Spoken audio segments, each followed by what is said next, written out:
Hey, yo, in this video, I'm going to break down one of the most seemingly innocent things that so many of us do is actually very toxic and potentially detrimental to a lot of our relationships.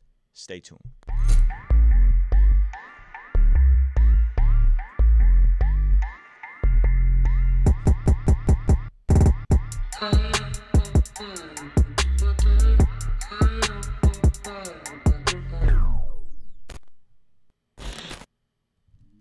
Hey, yo, what's going on? My name is Ruslan, hip-hop artist, creative, entrepreneur with KingsDreamENT.com. This channel exists to encourage, empower, inspire you to live out God's dream for your life. And I've been a full-time artist going on 4 years now. I run a boutique label called King's Dream Entertainment here in beautiful San Marcos, California. And for the past 2 months or so, I've been doing these pre-workout proverb devotional things where I get on my Instagram and I chop it up about different proverbs. I read a chapter of Proverbs every single morning, and I whatever the date it is. So if today's whatever February 7th or 8th, I'll read chapter 7 of Proverbs that day. And I do a different devotional by David Platt that's also super dope. But I then hop on my Instagram as I pull up to the gym and I do a live stream, maybe a 20-30 minute live stream where I sit down and I talk about the proverb and what stands out to me about the specific proverb. So on this specific video, I kind of talked about this on my Instagram, and the response was so dope that people were like, yo, you got to make this a video. You got to make this a video. You got to make this a video. You should be following me on Instagram if you aren't. And so I was like, all right, I'm going to go ahead and make this a video. I'm going to, adhere to what people are advising me to do, if you will. And I think this is a topic that we just don't really talk about enough. And it's a topic that seemingly seems innocent and even healthy. Some people will be like, oh, this is healthy. I have to do this. And it's this idea of venting, right?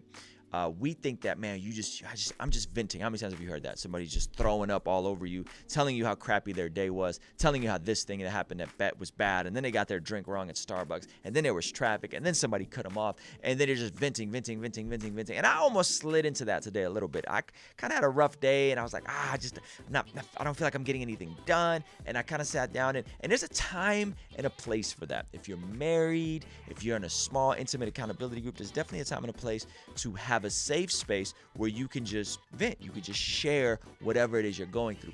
But let's be honest, the overwhelming majority of us that need to just tell somebody or multiple somebodies at work, at church, at school, all the drama in your life, all the time in the name of venting.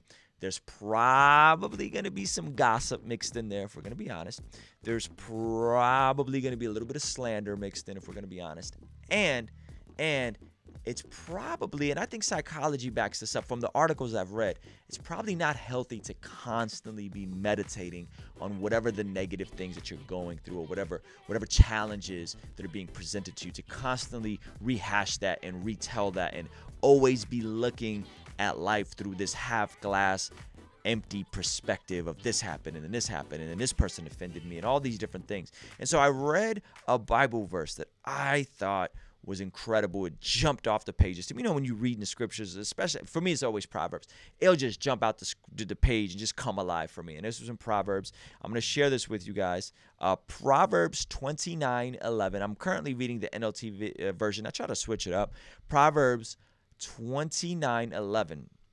Fools vent their anger, but the wise quietly hold it back. Fools vent their anger. They're just venting. They're just sharing all the anger details, but the wise quietly hold it back. Now, notice this. It doesn't say that the wise don't get angry. It doesn't say that. Wise people get angry, right? I get angry. Jesus got angry, right? But what it does say is that the wise quietly hold it back. They restrain themselves. They practice self-control. The scriptures talk a lot about our words and our mouth. And the fact is that our words matter. The things that come out of your mouth matter. Jesus said it's not what goes into a man, but it's what comes out of a man that makes him unclean, right? And so what we say, how we say it, what we're dwelling on, our thought life, all that stuff matters, and it matters to God. And so I think sometimes we'll get caught up in venting, we'll get caught up in just kind of being toxic and negative, right? Just being toxic. And you know when you're doing it, and you know the people that do it to you, that you just feel exhausted and drained every time you have a conversation. You're like, bro, you just threw up all over me, right? You just threw up all over me. And here's another scripture. This is Jesus. See, a lot of times we get caught up in the profanity thing, like, oh, cussing, you shouldn't cuss, you shouldn't say bad words.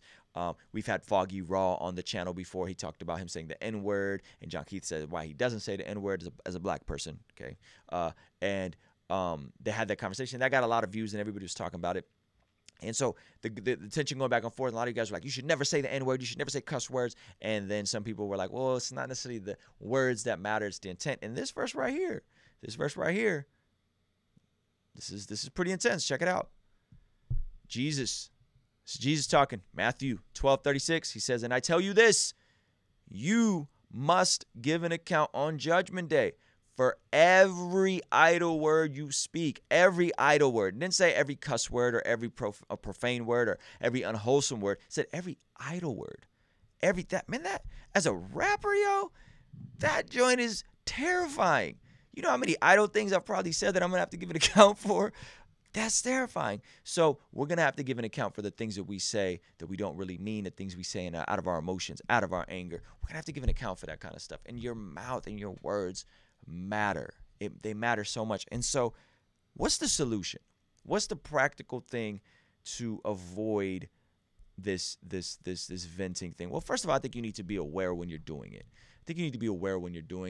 And I think you need to be aware to not mix other people in. This is extremely divisive in small circles of people where there's a community of people. It's the fastest way to break up a friend group. When it's a small community of people where everybody's kicking it, and all of a sudden this person has an issue with this person, and so this person who has an issue with this person is going to talk to this person and this person about their issue. Instead of confronting it directly, they're going to talk about it amongst themselves, have their own gainsaying, all these different things, and it quickly divide communities, because usually it's rooted in passive aggressiveness too. People tend to be very passive aggressive. They don't want to be confrontational. They don't want conflict. They're just, I'm just going to vent.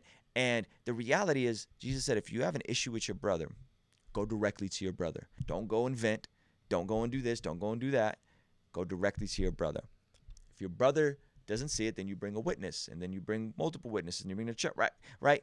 There's a process in how God handles conflict, and not in that sequence. It doesn't say to go and vent and all that kind of stuff. Now there are times where we need to gain counsel and healthy perspective, and have close people to us that know us, that could tell us, like, bro, you're tripping. Today I was sitting there, I was telling my wife all this stuff that happened, this happened and this happened and this happened, and I was like, man, my day is just shot. And she said, now see, stop right there. My wife checked me, and she was like, look, she said, this they say this a lot in the parenting books I read. You've had some hard situations today, but that doesn't mean your day is ruined. That means that you need to work through it and keep moving on. Don't let a situation or a circumstance ruin your entire day. Keep working through it. And I was like, yo, that's so profound. My wife just dropping gems on me and checking me. That's the type of people you need. If you're going to vent, you're going to be in that place where you just need to just kind of, I just need to talk about it. You need somebody that's going to actually correct you when you're off and when you're tripping. And another way you could channel this is channel that negative energy, channel those feelings, that frustration that you feel, and whatever you're dealing with, channel that into art, channel that into music, channel that into making beats, making YouTube videos, whatever it is that you're dealing with, channel that into something creative and make that an outlet and let that fuel you. Don't make diss records and talk about people, though I've kind of done that before. Don't do that, but channel the energy. And I if I'm hurt by somebody or something's frustrating and I'm kind of doing a moment where I'm venting, I try to be a bit ambiguous about what it is I'm talking about. People that really know me will really know kind of like what I'm talking about, but for the most part, I try to be a bit more like ambiguous and direct so that I'm not throwing anybody else out there, because at the end of the day, every offense, every time you're offended by something someone did to you, that's usually rooted in your own pride. Meaning your pride is swelling up and flaring up and making you feel that you need to be respected, or you need to be this and you need to be that. And it's usually rooted in some type of pride. Pride is the root of offense. So Search your own heart. Are you being prideful? Are you being passive aggressive? The worst is passive aggressive. Don't be passive aggressive. That's a form of pride as well, because you're gonna smile to that person's face. You're gonna act like everything is cool. You're gonna let it all just build up in you, and then you're just gonna snap, and it's all gonna come out. And the person's gonna be like, "Bruh, I ain't know that. Like, I didn't know I did all that to you." You know what I'm saying? Like, we've been on the receiving end of this stuff. Y'all know what I'm talking about. Another thing is, you have to keep in mind that when dealing with people, when you're venting and processing information, most people aren't out to get you, right? Like most people aren't out to get you. Most people are stuck in their own head, going through their own drama, going through their own problems. They're not worried about you. They're not thinking about you. Maybe they're reckless, maybe they're inconsiderate, maybe they're just kind of going through their thing. But most people are so wrapped up in their own drama that they don't even got time to think about whatever it is you're going through. And that's not okay. That's not all right. But what I'm saying is, the world is against me mentality. Everybody's trying to get me. Everybody's trying to attack me. That's not healthy. That's not godly. And this is not the truth. It's not the truth. Now, there's tough times, and maybe there are, imbalances at work or in a certain friend group or with a certain professor or whatever. But for the most part, man, people ain't even thinking about you like that. Like, chill. And why are you thinking so much about yourself that you have to go around and sharing and dwelling on all this negativity and toxicity, especially in this era where we talk a lot about male toxicity and all these different things? One of the most toxic things we could be doing is venting, as men, as women, as whatever, is venting and dwelling on negative things and gossiping and slandering. Ugh. If you're one of those, you ain't going to last in my circle. You're not going to last with my friends. I'm going to call you. You got a problem with so-and-so? Y'all talk about that yet? Yeah, y'all need to talk about that. Yeah, you want me to set that up? You know what I'm saying? I'm quick. And here's the flip side. When I screw up, I'm quick to apologize, man. I'm quick to repent. I'm quick to take ownership, not be dismissive. Try to get to the root of why I did what I did, why this offended me, why this hurt, I try to get to the root of it, because at the end of the day, man, great friends, loyal friends mean a lot. Don't let gossip, don't let slandering, don't let venting divide your friend group. So I want to hear from you guys, man. How are you doing with this thing in terms of, gossip, venting, all that? Do you see them kind of connected the way I do? Because I definitely see them all connected. Passive-aggressive behavior, venting, pride, ego. It's all kind of connected to me. But I want to hear from you guys. What y'all think, man? Is this something you deal with, something you struggle with? And are you able to channel it in more productive ways? Are you able to have a safe person you can go to, one or two people that can give you counsel and check you when you're tripping? I want to hear from you guys in the comment section. Thank you guys so much for checking us out. I appreciate you.